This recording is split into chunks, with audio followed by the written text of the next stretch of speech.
Hello everyone, welcome to success with Rai academy. 29 सितंबर 2021 के दैनिक जागरण के राष्ट्रीय संस्करण को आज के इस वीडियो में हम डिस्कस करेंगे।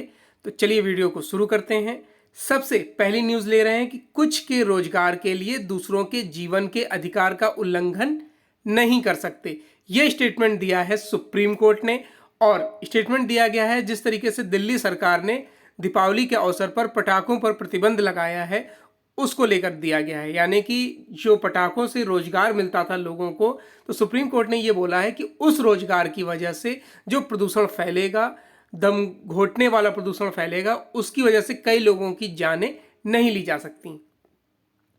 पटाखों पर प्रतिबंध के मामले में सुनवाई के दौरान सुप्रीम कोर्ट ने मंगलवार को कहा कि कुछ लोगों के रोजगार की कीमत पर दूसरे नागरिकों के जीवन के अधिकार का उल्लंघन नहीं किया जा सकता। नागरिकों के जीवन का अधिकार हमारी प्राथमिकता है। कोर्ट ने प्रतिबंध के बावजूद पटाखों की लड़ी जलाए जाने पर नाराजगी जताते हुए कहा कि हर दिन उल्लंघन होता है। हर जुलूस में, चाहे वह धार्मिक हो या राजनीतिक या फिर किसी की जीत का हो, पटाखों की लड़ियां जलाई जाती हैं। मामले में बुधवार को भी सुनवाई जारी रहेगी। Justice M.R. शाह और जस्टिस A.S. बोपन्ना की पीठ ने कहा कि अगर हम पाते हैं कि ग्रीन पटाखे उपलब्ध हैं और विशेषज्ञ समिति ने उन्हें स्वीकार किया है तो हम उचित आदेश देंगे। नेक्स्ट न्यूज़ है, गोल्ड एक्सचेंज व सोशल स्टॉक एक्सचेंज को सेबी की मंजूरी। पूंजी बाजार की नियामक एजेंसी भारतीय प्रतिभूति व विनियमन बोर्ड यानी सेबी ने मंगलवार को अपने बोर्ड की बैठक में कुछ ऐतिहासिक फैसले लिए हैं। इन फैसले से न सिर्फ आम निवेशकों को निवेश का नया विकल्प मिलेगा, बल्कि सामाजिक विकास के काम में जुटे गैर सरकारी संगठनों के लिए फंड जुटाने का नया रास्ता भी साफ होगा। सेबी ने देश में गोल्ड एक्सचेंज गठित करने के फ्रेमवर्क को मंजूरी दे दी है। यहां आम निवेशक अपने सोने के बदले प्राप्त इलेक्ट्रॉनिक रिसिप्ट का कारोबार कर सकेंगे। इससे देश में सोने का कारोबार ज़्यादा बेहतर तरीके से हो सकेगा। सेबी ने देश में silver exchange traded fund launch करने के प्रस्ताव को भी हरी झंडी दिखा दी है। इन दोनों फैसलों से भारत में इन महंगे धातुओं में निवेश करने का एक सुरक्षित व कानून सम्मत विकल्प मिलेगा। सेबी ने कॉर्पोरेट सेक्टर के हितों से जुड़े कुछ दूसरे फैसले भी किए हैं। इसमें ओपन ऑफर के जरिए शेयर जारी करने के मौजूदा तरीके में कुछ बदलाव भी शामिल हैं। इसके तहत अभी ओपन ऑफर के जरिए अधिग्रहण करने के मामले में पहले से ही कंपनियों में बड़ी हिस्सेदारी रखने वाले निवेशकों पर यह शर्त लगा दिया गया है कि उन्हें अपनी इक्विटी पहले 75% से नीचे लानी होगी। सेबी का कहना है कि इस फैसले से हर तरह के निवेशकों के हितों की ज़्यादा बेहतर तरीके से रक्षा हो सकेगी। देखिए, जो शेयर मार्केट के बारे में पूरी तरीके से जानते हैं वो इस न्यूज़ को बेहतर तरीके से समझ गए होंगे। नेक्स्ट न्यूज़ पर आते हैं। कोरोना से मरने वालों के स्वजन को 50-50 हजार रुपए देने का आदेश। केंद्र सरकार की तरफ से कोरोना महामारी के चलते जान गंवाने वाले लोगों के स्वजन को आर्थिक मदद देने की पहल शुरू की गई है। केंद्रीय गृह मंत्रालय ने मंगलवार को कोरोना से मरने वालों के स्वजन को 50-50 हजार रुपए की अनुग्रह राशि देने का आदेश जारी किया है। गृह मंत्रालय ने इस संबंध में सभी राज्यों के मुख्य सचिवों को पत्र लिखा है। इसमें कहा गया है कि पीड़ितों को स्टेट डिजास्टर रिस्पॉन्ड फंड से अनुग्रह राशि दी जाएगी। हाल ही में केंद्र सरकार ने सुप्रीम कोर्ट को बताया कि नेशनल डिजास्टर मैनेजमेंट अथॉरिटी ने कोरोना से जान गंवाने वालों के स्वजन को 50-50 हजार रुपए अनुग्रह राशि देने का सुझाव दिया है।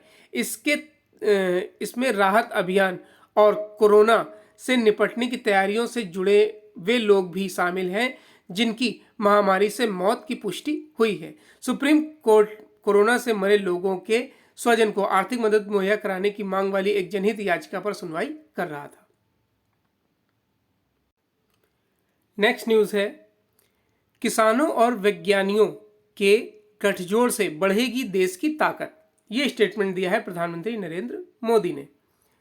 जलवायु परिवर्तन की चुनौतियों और छोटे किसानों की मुश्किलों को आसान बनाने के लिए खेती की तकनीक को आधुनिक बनाने की जरूरत है।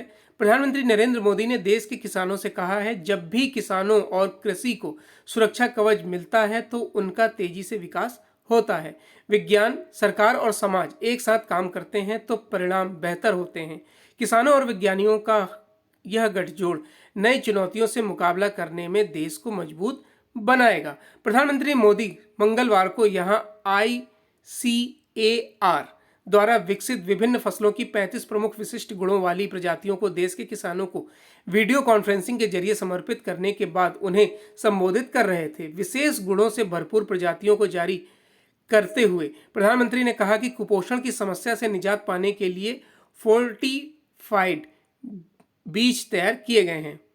साथ ही मौसम की चुनौतियों से निपटने में भी ये सक्षम है।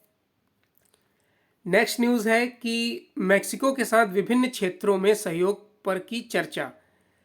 विदेश मंत्री एस जयशंकर ने शासन की प्राथमिकताओं एवं तरीकों पर मेक्सिको के राष्ट्रपति मैनुअल लोपेज ओब्राडोर के साथ बातचीत की है। इस दौरान दोनों नेताओं ने औषधि, सूचना एवं संचार प्रौद्योगिकी और ऊर्जा समेत विभिन्न क्षेत्रों में व्यवहारिक सहयोग को विस्तार देने पर भी चर्चा की है। मेक्सिको के 200वें स्वतंत्रता दिवस समारोह में भारत का प्रतिनिधित्व करने के लिए जयशंकर 3 दिनों की यात्रा पर मेक्सिको आए हैं। विदेश मंत्री के तौर पर उत्तरी अमेरिका में स्थित इस देश की उनकी यह पहली यात्रा है।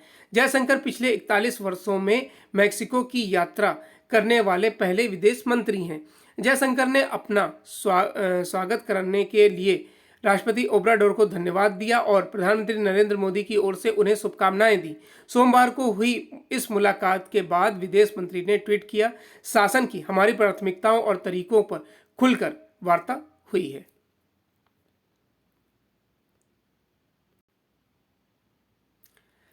स्वास्थ्य संरचना में सुधार के लिए भारत अमेरिका साथ काम करें। केंद्रीय मंत्री मनसुख मांडविया ने मंगलवार को कहा कि भारत और अमेरिका दोनों वैश्विक साझेदार हैं और दोनों को वैश्विक स्वास्थ्य संरचना में सुधार के लिए सहयोगात्मक रूप से काम करने की जरूरत है। संरचना की कमजोरियां मौजूदा महामारी के दौरान स्पष्ट रूप से दिखाई दे रही हैं।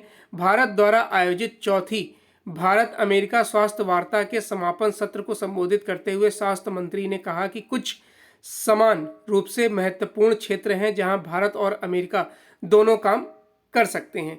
उन्होंने कहा कि इनमें स्वास्थ्य आपात स्थिति का प्रबंधन, डिजिटल स्वास्थ्य और नवाचार का समर्थन, मानसिक स्वास्थ्य निदान से संबंधित उत्पादन से जुड़े शोध, कम लागत वाले अनुसंधान नेटवर्क और विशाल उत्पादन क्षमता के साथ वैक्सीन शामिल है। स्वास्थ्य मंत्री ने कहा कि इसका न केवल अमेरिका भारत के लिए बल्कि पूरी दुनिया के लिए दवाओं की पहुंच और सामर्थ्य पर प्रभाव पड़ता है।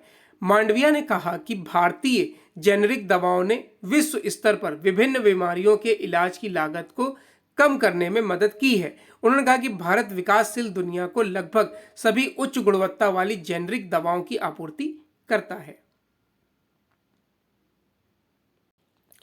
नेक्स्ट पेज है बिजनेस पेज। बिजनेस पेज में पहली न्यूज है कि देश में पंजीकृत कपड़ा कंपनियां ही PLI लाभ की हकदार। केवल भारत में पंजीकृत कपड़ा टेक्सटाइल कंपनियां ही उत्पादन आधारित प्रोत्साहन योजना का लाभ लेने की हकदार होंगी। कपड़ा मंत्रालय ने एक अधिसूचना में मंगलवार को यह भी कहा कि योजना का लाभ लेने के लिए कंपनियों को प्रोसेसिंग और परिचालन संबंधी गतिविधियां अपने कारखाने के परिसर में ही रखनी होंगी। वहीं ट्रेडिंग और आउटसोर्स के जरिए कराए गए काम से जुड़े कारोबार को प्रोत्साहन हासिल करने के दावों में शामिल नहीं किया जाएगा। सरकार ने टेक्सटाइल क्षेत्र के लिए हाल ही में 10,683 करोड़ रुपए की PLI योजना घोषित की है। कपड़ा मंत्रालय ने कहा कि योजना के तहत कंपनी जिन वस्तुओं के उत्पादन को लाभ के लिए पंजीकृत कराएगी, केवल उन्हीं के उत्पादन पर लाभ दिया जाएगा। समान ग्रुप की अन्य कंपनियों या उसी कंपनी की सहायक इकाइयों द्वारा उत्पादित आइटम को PLI योजना के तहत प्रोत्साहन के लिए सूचीबद्ध नहीं किया जाएगा। PLI योजना के तहत प्रोत्साहन वित्त वर्ष 2024-25 से 28-29 के बीच हासिल बढ़े हुए कारोबार पर वित्त वर्ष 25-26 से 29-30 के दौरान 5 वर्षों के लिए उपलब्ध होगा। अगर कोई कंपनी 1 वर्ष पहले निवेश और प्रदर्शन लक्ष्य हासिल कर लेता है तो उसे 2024-25 से 2028-29 तक एक वर्ष पहले ही पीएलआई योजना का लाभ देने के लिए पात्र माना जाएगा। नेक्स्ट न्यूज़ है, अगले वर्ष जून के बाद ही 5G सेवा संभव। टेलीकॉम कंपनियां भले ही 5G सेवा को लॉन्च करने के लिए तैयार हों, लेकिन स्पेक्ट्रम नीलामी प्रक्रिया की धीमी गति की वजह से देश में अगले वर्ष जून से यह सेवा लॉन्च होने की संभावना नहीं दिख रही। भारत 5G सेवा लॉन्च करने के मामले में चीन, दक्षिण कोरिया व कई अन्य देशों से 2-3 वर्ष पिछड़ चुका है। टेलीकॉम मंत्रालय ने 2019 में इसके ट्रायल और 2020 में इसे शुरू करने का लक्ष्य रखा था। मंत्रालय के नए फैसलों के मुताबिक अब इसके लिए स्पेक्ट्रम नीलामी अगले साल जनवरी-मार्च में होगी। इस सिलसिले में अब भारतीय दूरसंचार विनियामक प्राधिकरण ट्राई से स्पेक्ट्रम नीलामी की प्रस्तावित कीमत देने के लिए कहा गया है। अगर ट्राई स्पेक्ट्रम नीलामी के लिए टेलीकॉम विभाग के पास नवंबर तक प्रस्तावित कीमत भेज देता है, तभी जनवरी से मार्च तक के बीच नीलामी संभव हो सकेगी। नेक्स्ट है कि फिनटेक कंपनियां डाटा निजता का रखें विशेष ध्यान। ये स्टेटमेंट दिया है वित्त मंत्री निर्मला सीतारमण ने। वित्त मंत्री निर्मला सीतारमण ने फाइनेंशियल टेक्नोलॉजी यानी कि फिनटेक कंपनियों से ग्राहकों की डाटा निजता का विशेष ध्यान रखने को कहा है। मंगलवार को एक कार्यक्रम में वित्त मंत्री ने कहा कि डिजिटल माध्यम से भुगतान करने वालों की संख्या में लगातार इजाफा हो रहा है। ऐसे में फिनटेक कंपनियों को ग्राहकों की डाटा सुरक्षा का विशेष ध्यान रखना होगा और यह सुनिश्चित करना होगा कि इसके साथ कोई समझौता नहीं हो। फिनटेक उद्योग को संबोधित करते हुए वित्त मंत्री का कहना था कि इस वर्ष जनवरी-अगस्त अवधि में डिजिटल लेन देन का मूल्य 6 लाख करोड़ रुपए पर पहुंच गया, जो वर्ष 2020 में 4 लाख करोड़ रुपए और वर्ष 2019 में 2 लाख करोड़ रुपए मूल्य का था। वित्त मंत्री ने कहा कि डाटा निजता बेहद महत्वपूर्ण चीज है और इसे लेकर कोई समझौता नहीं किया जा सकता। नेक्स्ट पेज है एडिटोरियल पेज। एडिटोरियल पेज में पहला आर्टिकल लिखा गया है, वजूद के संकट से जूझती कांग्रेस। अभी जो हाल ही में घटनाक्रम रहा, नए मुख्यमंत्री बने पंजाब के, उसके बाद सिद्धू को अध्यक्ष बनाया गया था, उससे पहले अब नवजोत सिंह सिद्धू ने भी कांग्रेस के अध्यक्ष पद से यानी कि पंजाब के अध्यक्ष पद से इस्तीफा दे दिया है और उसके बाद फिर से एक बार पंजाब सरकार संकट में दिख रही है, क्योंकि सिद्धू कहीं ना कहीं अपनी मनमानी या खुद मुख्यमंत्री बनना चाहते थे। तो इसी पर लिखा गया आर्टिकल जो हमारे लिए एग्जाम के पॉइंट ऑफ व्यू से इंपॉर्टेंट नहीं है। नेक्स्ट है अराजकता के आगे असहाय देश। ये कृषि आंदोलन से रिलेटेड आर्टिकल है कि लोकतंत्र की आड़ लेकर किस तरह लोकतंत्र को ही नष्ट करने का काम किया जाता है, इसका सटीक उदाहरण है तथाकथित किसान संगठनों का आंदोलन। इस आंदोलन की ओर से बीते 10 माह में दूसरी बार भारत बंद का आयोजन किया गया और इस दौरान जानबूझकर लोगों की नाक में दम किया गया। किसान संगठनों और उन्हें समर्थन दे रहे दलों के कार्यकर्ताओं की ओर से हर संभव यह कोशिश की गई कि भारत बंद के दौरान लोगों को जाम में फंसना पड़े और उनका सड़कों पर निकलना दूभर हो जाए। लोगों को तंग करने के उद्देश्य से इस बार ट्रेनों को भी रोका गया। किसान संगठन ऐसा बार बार करने में इसलिए समर्थ हैं क्योंकि एक तो वे किसानों की फर्जी आड़ लेने में लगे हुए हैं और दूसरे इसलिए कि लोगों को तंग करने, उनकी रोजी रोटी पर लात मारने और अर्थव्यवस्था को नुकसान पहुंचाने वाले अपने अराजक आंदोलन को लोकतांत्रिक बताने में लगे हुए हैं। वे ऐसा करने में तब समर्थ हैं जब इसी साल 26 जनवरी को उन्होंने दिल्ली में देश को नीचा दिखाने और आम किसानों को कलंकित करने वाला घृणित कार्य किया था। उन्होंने गणतंत्र दिवस पर जबरन ट्रैक्टर रैली निकालकर जमकर उपद्रव फैलाया, लेकिन उन्हें जिम्मेदार नहीं ठहराया जा सका। कायदे से पुलिस को ट्रैक्टर रैली शांतिपूर्ण रहने का भरोसा देने वालों के खिलाफ कठोर कार्रवाई करनी चाहिए थी, लेकिन वह उन्हें नोटिस देने के अलावा कुछ नहीं कर सकी। किसान नेताओं की सेहत पर तब भी कोई फर्क नहीं पड़ा था जब उनके आंदोलन में शामिल होने आई एक युवती के साथ दुष्कर्म किया गया। वह दुष्कर्म भी इस कथित लोकतांत्रिक आंदोलन के साए में छिप गया। हालांकि सुप्रीम कोर्ट के यह कहने से साफ है कि यह आंदोलन अराजक है कि धरने प्रदर्शन के नाम पर सार्वजनिक स्थलों पर कब्जा नहीं किया जा सकता। बावजूद इसके किसान नेताओं पर इसका कोई असर नहीं है, क्योंकि सुप्रीम कोर्ट यह कहने का साहस नहीं जुटा पा रहा है कि सड़कों पर कब्जा करना आम लोगों के अधिकारों को कुचलना है। यह तब है जब एक तरह से सुप्रीम कोर्ट की नाक के नीचे यानी दिल्ली के सीमांत इलाकों में सड़कों पर कब्जा करके रखा गया है। कुछ वैसे ही जैसे नक्सली संगठन अपनी नाकाबंदी को लोकतांत्रिक बताते हैं। इस पर हैरानी नहीं है कि किसान संगठनों ने भारत बंद को इस बार कई नक्सली संगठनों से भी अपना समर्थन दिया। क्या किसान नेता उस दिन का इंतजार कर रहे हैं जब उनके आंदोलन को अन्य देश विरोधी ताकतें समर्थन देने की घोषणा करेंगी? नेक्स्ट आर्टिकल फिर से सिद्धू का जो विद्रोह है उस पर है, इसे डिस्कस नहीं करेंगे। उसके बाद आते हैं इंटरनेशनल पेज पर कि पाकिस्तान में हिंदुओं पर फिर सितम, प्रशासन ने मंदिर में खड़ी की दीवार। ये न्यूज़ इम्पोर्टेंट नहीं है। और एक न्यूज़ इसमें इम्पोर्टेंट है कि फ्रांस से 3 युद्धपोत खरीदेगा यूनान। फ्रांस व यूनान ने अरबों रुपए के रक्षा सौदे की घोषणा की है। पूर्वी भूमध्य सागर में रक्षा क्षमता मजबूत करने की रणनीति के तहत एथेंस ने 3 फ्रांसीसी युद्धपोत खरीदने का फैसला लिया है। अपने पुराने शत्रु तुर्की के साथ तनाव बढ़ जाने के बीच यूनान पश्चिमी फ्रांस के लोरिएंट में नौसेना समूह द्वारा निर्मित 3 फ्रांसीसी युद्धपोत खरीदेगा। इस सौदे में एक और युद्धपोत की खरीदारी का विकल्प भी शामिल है।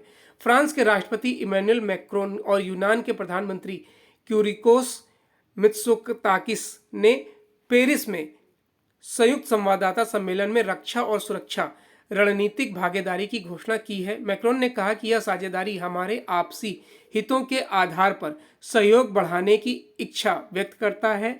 यह दोनों देशों की संप्रभुता, स्वतंत्रता, क्षेत्रीय एकता की सुरक्षा में मददगार होगा।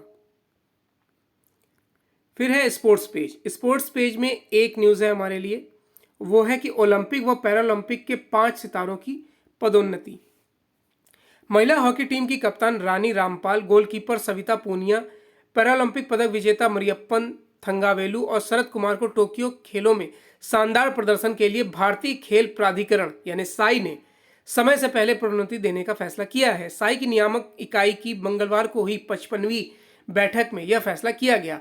इसके अलावा टोक्यो ओलंपिक में कांस्य पदक जीतने वाली पुरुष हॉकी टीम के कोच पीयूष दुबे को भी प्रोन्नत किया गया है। इतना ही नहीं, साई ने एशियाई खेलों में स्वर्ण पदक विजेता और अर्जुन पुरस्कार प्राप्त दिवंगत मुक्केबाज डिंको सिंह के परिवार को एक मुश्त अनुदान के तौर पर 6,87,000 रुपए देने का फैसला किया है। तो ये आज का यानी 29 सितंबर 2021 का दैनिक जागरण का राष्ट्रीय संस्करण था। आई होप आपको ये वीडियो अच्छा लगा होगा। अगर वीडियो अच्छा लगा हो तो लाइक और शेयर कर दीजिएगा। वीडियो देखने के लिए धन्यवाद।